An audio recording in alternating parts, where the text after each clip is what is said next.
Ayan! Ito ngayon ang issue natin ngayong araw. Isa kang pabayang nanay. Nako, yan ang paratang niya dahil sa madalas daw na napapabayaan ng kanyang kapitbahay ang anak niyang menor de edad. So kumbaga, eto ngayon ang problema, parang nakikialam siya, di ba? Parang hindi niya kaano-ano pero nagmamalasakit daw. Bukod sa kapos sa disiplina, kung saan-saan na lang daw tumutuloy ang bata. Pero sagot ng ina ng bata, huwag kang pakialamera. Ayan, mamaya aalamin natin, bata, paano ka napariwara? Hoy, Leek, ayusin mo pag-aalaga mo sa anak mo na hindi ka pagsabihan na pabayang ina. Si Noeng at Liit ay dalawang ina na may magkaibang paraan ng pag-aalaga sa mga anak. Sino kaya ang mapagmalasakit at sino naman ang irresponsable? Nanay ko na nga nag-alaga sa anak mo at kumupkop. Ikaw pa may ganang magalit. Ang lakas naman ng loob mo, ang kapal ng mukha mo, hindi ka na nahiya.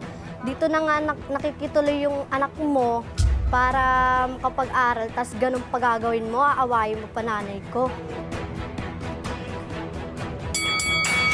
Eto na siya ang nagmalasakit na kupkupin noon ang anak ng kanyang kapitbahay. Ang nagrereklamo, Weng, humarap ka na!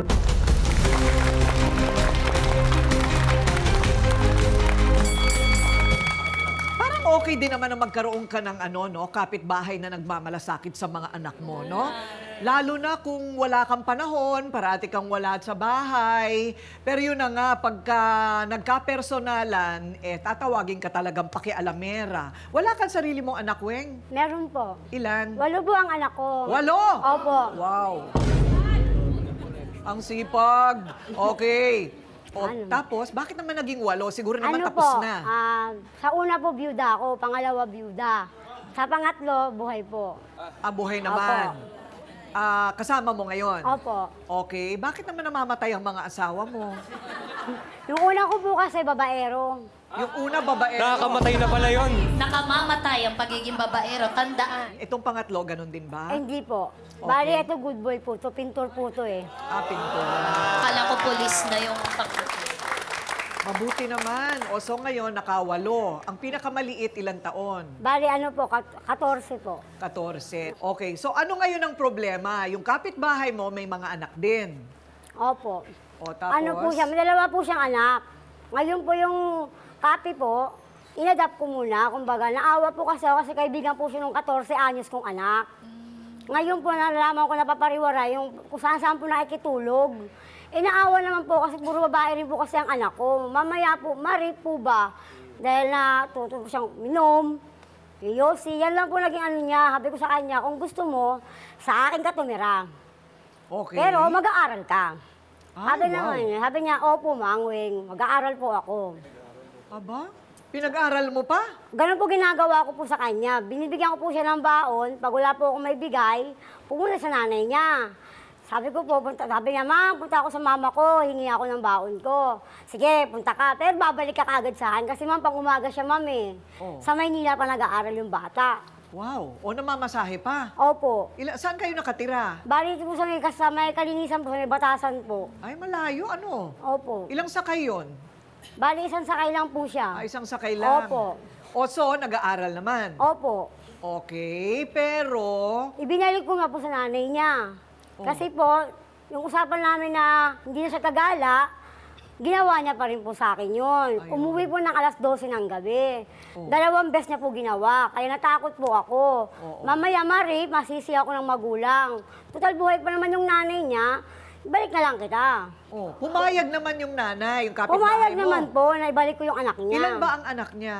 2 lang pong anak niya. Aba, spoiled. Spoiled siya.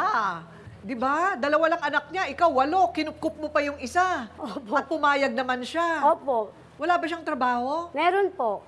Ay, Ah. ewan lang ha. Kayo, ano ang pinagkukunan ninyo ng hanap Bali, buhay? bahay lang po talaga ako.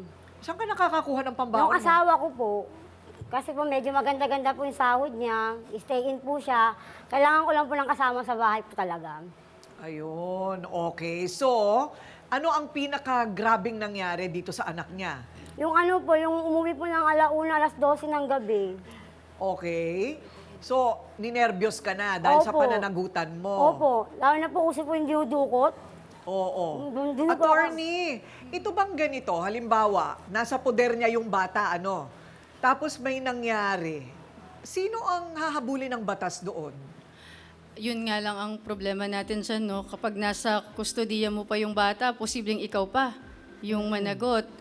Pero syempre, titignan po ng batas na ang nanay ay may pananagutan for neglect. Actually, pwede pong alisin ng korte ang parental authority or custody ng isang bata sa kanyang nanay on the grounds of neglect o pagpapabay. Correct. Kasi wala naman silang kasulatan eh. Yes po. Wala silang kasulatan, remanding custody to her, wala. Wala namang ganun, di ba? Opo, wala. So, mapupunta pa rin dun sa nanay yung sisi. Yes po. At kayong dalawa nung nanay ang mag-aaway. Sigurado yun. Pag may nangyari sa bata, hindi ba? So, ngayon, bakit mo naman nasabing napapabayaan yung bata? Kasi ma'am, kung saan sa nakikitulog ma'am eh. Oh. Tapos, pag pumunta sa kanya, hingi ng baon, nakainom siya, aawayin niya, anak niya, palalayasin niya. Oh. Para pinagkatabuyan niya yung bata, ganun. Anong pinag-aawayan? Pinagkatabuyan niya, sabi niya, wala akong pera, bumalik ka doon ka, wala akong mabibigay sa'yo. Meron daw ka-live-in partner. Meron po, doon niya binubuhos yung pera niya, kinikita sa pagmamanicure. Ah, manikurista. Oh, may kinikita naman pala. Oh, may kabuhayan.